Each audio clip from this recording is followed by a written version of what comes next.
My story is something that had happened to me back when I was a teen. I also refused to sleep in my room for about a month afterwards. And needless to say, I now sleep with my curtains firmly shut. I grew up in a remote northeastern town in the province of Quebec. After my parents separated, my mom moved my siblings and I to an older house in a cul-de-sac street. The neighborhood was for the most part a decent place to raise kids and teens. However, the area had experienced issues with a high volume of break-ins in the recent years before we bought the house. The previous owners had installed locking metal braces on the basement windows to prevent potential intruders from entering. Our next-door neighbor had placed a huge spotlight on a pole in his backyard that subsequently lit our yard as well. This kind of stuff was foreign to us, as my hometown is a place where people rarely lock their homes and cars. These precautions were unusual practice to us and seemed a bit excessive. My mom had a 6-foot wooden fence built around one side of the house that enclosed all of the basement windows. This was not done out of fear of trespassers, but rather for added privacy and to define the borders of the property. I was about 14 at the time, and being the oldest kid, this meant I got dibs on the only basement bedroom. I was happy for the privacy, freedom to blast music, and access to my own bathroom. But the basement creeped me out with its old-fashioned cellar, loud furnace, spiral staircase, and a floor-to-ceiling wall of mirrors in the TV room. It was dark. The furnace made strange noises at night, and I was far away from where the rest of my family slept. The window in my room was basically a half window because the surrounding area had been dug out and an aluminum window well installed. I wasn't too keen on the darkness of the creepy basement, so I usually slept with my curtains open. My neighbor's spotlight partly shone into my room, creating a sort of nightlight. My bed directly faced the window, but I felt comfortable not closing my curtains since my window was enclosed by the wooden fence. One night I was in my bed nodding out. Not awake, also not quite asleep yet. For some reason, I opened my eyes and looked towards my window. I could see something in the area where the window well met the grass, the top half of my window that was unobstructed. I didn't have my glasses on, so I couldn't see very well, and the light was shining into my room, making it harder to see outside. Initially, I thought it was an object that had blown up the window, like maybe a soccer ball or a bag. Groggy and not quite awake still, I sat up in bed to get a better look. The object started to resemble a face. I leaned my body from one side of my bed and then the other, trying to catch a glimpse at a different angle. In doing that, I could finally see the features of a man's face. The face slowly turned and followed my movements as I shifted from side to side in my bed. He was completely expressionless, just intently looking at me. I froze. There was someone outside, laying belly down on the grass and looking at me from the small exposed top half of the window.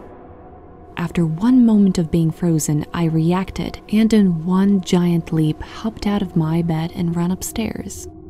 I went to my mom's room and got into her bed, thoroughly freaked out but also confused at what I'd just seen. She woke up and asked me what I was doing, and I told her that I thought I saw a face in my window.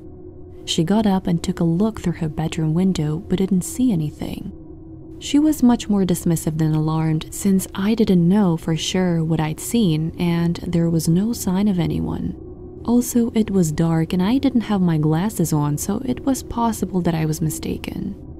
The next morning before school, I decided to go outside to the area where my bedroom window was, still unsure of what I'd seen or not seen.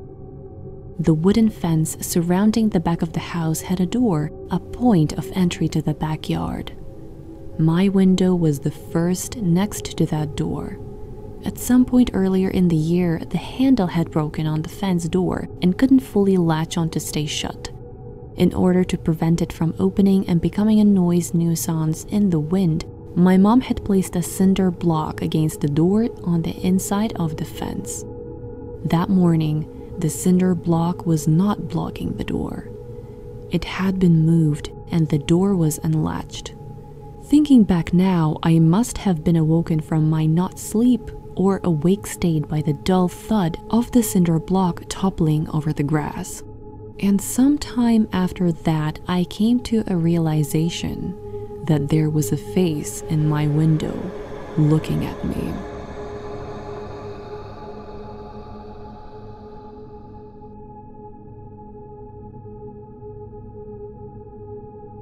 Back in 2003 or so, I took a trip to Southwest Asia with my then boyfriend, now husband.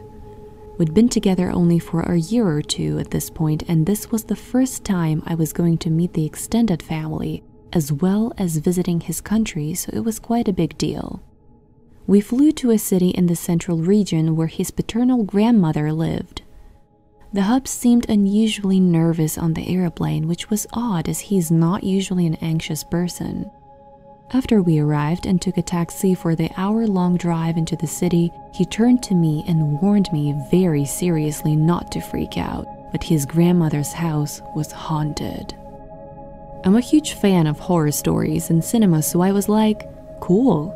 He obviously did not agree, but he didn't want to talk about it further, so he only mentioned that this ghost or ghosts seemed to have it out for him when he was a child growing up in his grandmother's house. His grandmother's house, it turned out that it was an ancient part of the city. Residential construction in the urban regions tend to be concrete shoebox-type deals slacked on top of each other. Her house is located next to the river, which floods regularly every year during the monsoon season. So her house was oppressively dark, with cracked concrete floors and discolored flood marks high on every wall on the first floor. It was a creepy house, even for a non-believer like me. There was a staircase in the back of the house that split off in opposite directions. One went upstairs to a spare bedroom that overlooked the roof, and the other to a room housing a very large Buddhist shrine, as Grandma was a very devout woman. According to my husband, when he was a child, he'd seen a bright orb flash from the shrine room down to the stairs and up the steps to the bedroom. He also recalled being terrified as a very young child by things he couldn't articulate. His relatives told us stories of him sometimes rushing out of a room where he had been by himself, screaming in terror at something that had frightened him badly. Other relatives told me of seeing figures walking around the house or hearing footsteps and voices when they were there by themselves. Here is the picture of the real staircase.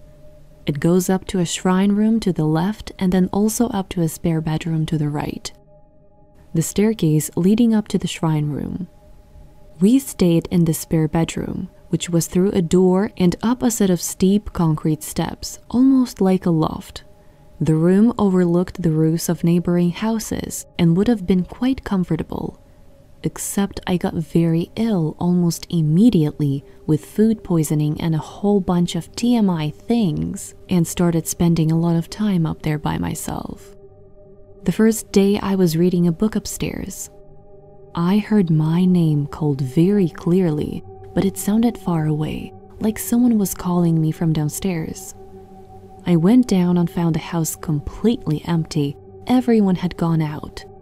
I brushed it off as it was very quiet inside the house and it could be very well have been just my imagination, and went back upstairs. Later, it occurred to me that the silence was odd in of itself. Usually the city is noisy with pedestrians and honking motorbikes going by outside. But at the time, since I was nauseated and it was hot and very humid, I just wanted to sleep and was happy for the quiet. A while later, I was laying there on the bed facing the staircase when I heard footsteps heading up to the bedroom. They were very loud, unmistakable, hard stomps on every step. I looked up thinking maybe my husband had returned, waiting for him to appear at the top of the steps. But the footsteps just stopped just below the top of the stairs. I heard breathing and felt someone there. Was the person just pausing on the steps? What were they even waiting for? I called out, and when I got no response, I went over there to see who it was. The staircase was empty. I went downstairs again. The house was still deserted. The voices, footsteps, and breathing occurred several more times during 3 days we stayed there, while I was alone in my room. It got to the point where I'd just concentrate on my book and refuse to look up or acknowledge the sounds or presence in any way. I figured people had been living with this spirit for decades and it hadn't harmed anyone that I knew of, right? I didn't tell my husband at the time since I didn't want to frighten him more than he was already, and I still wasn't sure if I was just imagining it. Later, I woke up in the middle of the night. My husband was already awake next to me. The room was unusually dark. Usually street lights could be seen through the windows and it was a moonlight night. The staircase was suffocatingly dark. There was the feeling of a heavy brooding presence at the end of the bed, which was closest to the staircase, watching us. We forced ourselves to go back to sleep because what the hell else were we supposed to do about a creepster ghost watching us? The next day, since he'd experienced it too, I told my husband about the weird sounds and voices I kept hearing coming from the staircase. Needless to say, he freaked the hell out and told me that years ago when his mother had been pregnant with him, she had been going down those steps when the 2 invisible hands had shoved her down the stairwell. The next night, we were awoken by loud scratching at the window next to our bed, like tree branches scraping against something. Except there was no breeze, and this was a rooftop, so there were no plants, much less tree branches to scrape anything. I looked outside and saw nothing. We went back to bed and we'd only laid down for about 15 minutes talking about the house when a cat started yowling outside our window like something out of The Grudge. We nearly had a heart attack. I shut up to look outside the window again. There was no cat, no noise, nothing around. We weren't overlooking an alley or anything. This was the rooftop of a 3-story house. There was nothing to be seen anywhere. The next morning, things seemed to be happening. My father-in-law was bustling around in the living room with a bunch of men, measuring things on the floor and pointing at things. My husband got really nervous again and hustled me out to the door to some delayed sightseeing and wouldn't answer any questions about what they are doing. Much later in the day, he told me that his father, a feng shui practitioner, had been losing money in some ventures and thought his misfortune originated in the house, so he'd brought in other practitioners to diagnose the problem. They found 2 bodies buried under the floor. By the time we got back to the house, the bodies had been removed and disposed of properly with funeral rites to appease the ghosts. The bodies outdated the house. Centuries ago, when the city was still being built, the river still overflowed its banks annually. These 2 laborers who died in the flood and had been buried there next to the river. My memory of what exactly the reason was, or how the practitioners even knew the manner of their deaths, is spotty, as my husband to this day refuses to talk about it. I am not supposed to have these photos. I'm told possessing even the photos can bring bad luck. We never stayed in that house again.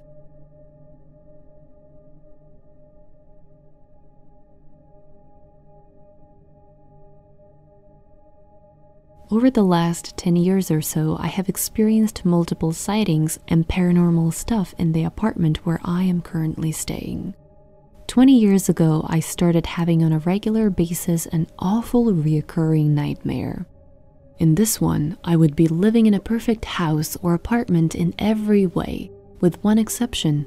There was a section like another identical vacant apartment that connected with this place and was locked up by several locks and padlocks. In those dreams, I could feel an evil vibe radiating through the door like a wave.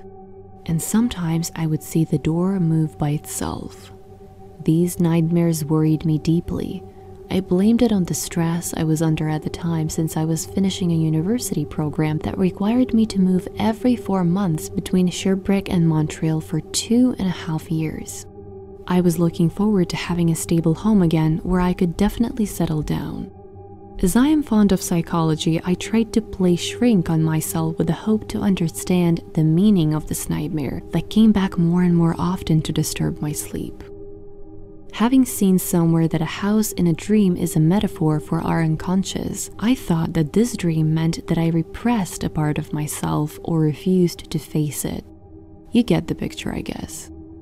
A few days before the incident I'm about to describe, I had a slightly different version of the nightmare. In it, the two twin parts, the good and the evil, were located one above the other, and I had to use an indoor staircase to go from one to the other. At one point, as I walked down the stairs, I saw a door, and through a window there was a man who was chopping vegetables on the counter of his kitchen. I told this new version to my friends while making fun about the silly stuff my imagination could produce. With 2 friends from my university program in Sherbrooke, we had planned to celebrate our scholarship by having a meal in a beautiful and very glamorous restaurant in Montreal, since Corinne's boyfriend already lived in that city and could welcome all of us overnight. A few days after this new version of the nightmare with the staircase, my other friend Nadia and her boyfriend picked me up for our planned evening in Montreal. We had booked in a chic restaurant in St. Lawrence Street, which no longer exists. Arrived at the house of Corinne's boyfriend, who was living on the 3rd floor of a triplex, I asked her where she was planning to make us sleep because I did not see any of free rooms.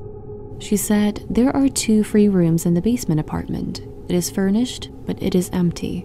Come, follow me with your bags." She guided us through the kitchen and started going down the steps for an indoor staircase. I think you may understand what is coming next. After going down the equivalent of a floor, I saw a window that overlooked the tenant of the 1st floor, chopping vegetables in his kitchen. I understood at that moment in what trap I had thrown myself. Corinne opened the door of the basement apartment. I could feel the evil waves enveloping me like a breath. I cannot describe it otherwise, but it almost felt to me as if the apartment was bathed in a kind of weird and very low red vibrations. Many people have asked me since why I did not leave at that moment. First, I was flat broke, and also I did not want to look stupid in front of these 2 friends. I encouraged myself thinking that I would not be alone in a basement since Nadia and her boyfriend would be in the next room. Needless to say, I had 0 fun that evening. I felt awful, and yet the worst was still to come, and I knew it. Just the idea of going back to the apartment made me feel nauseous. I was doing everything to delay the moment. Despite my lack of appetite, I ordered more than 1 overpriced coffee and a tasteless dessert to stay longer in the restaurant. Then came the moment. They, all decided to go. I had no more recourse. On the way back, I tried to see it more positive. The dream was only a coincidence. All basement apartments are equally gloomy. So it's full of this false sense of security that I went to sleep alone in the small room next to one where Nadia and her boyfriend were.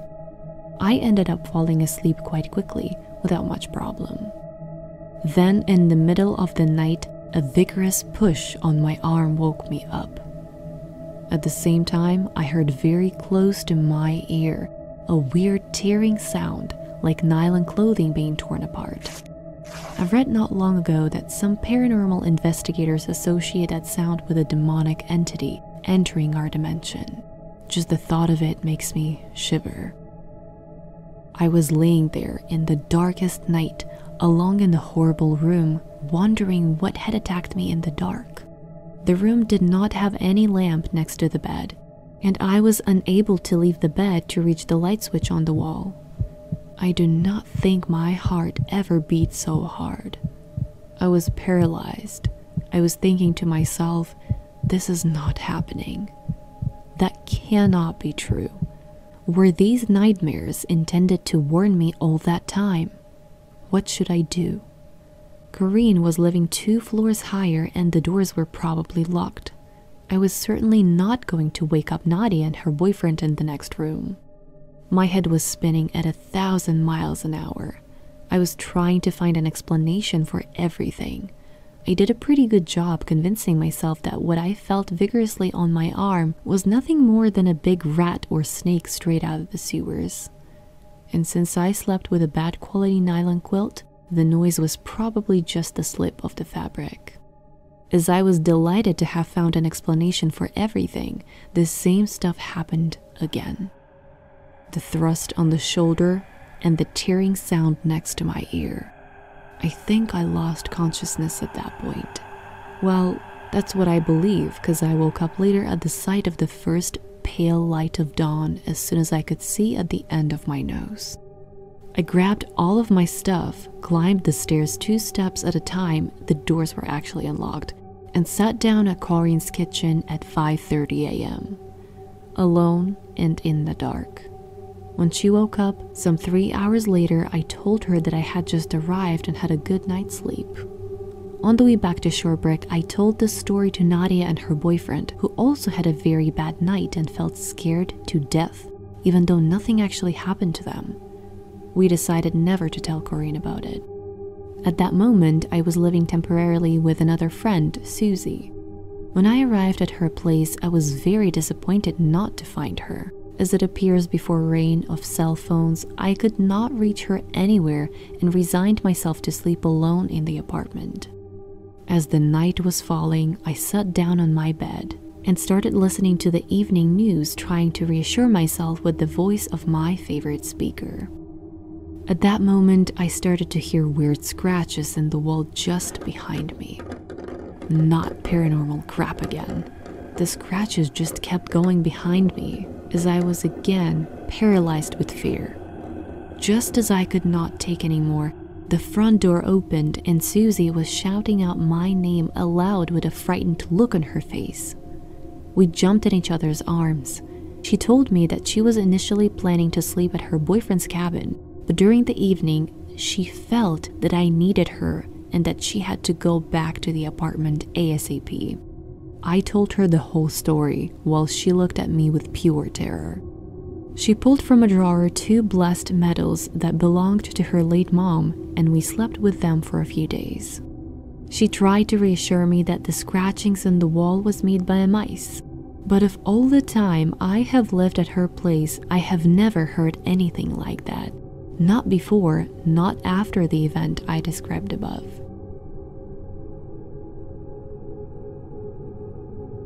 I haven't done this type of video on my channel for a while now, so I hope that you enjoyed these scary stories I have picked out for you. Make sure to thumbs up and let me know which one of them you thought was the scariest. This is it for now, and I will see you in my next video.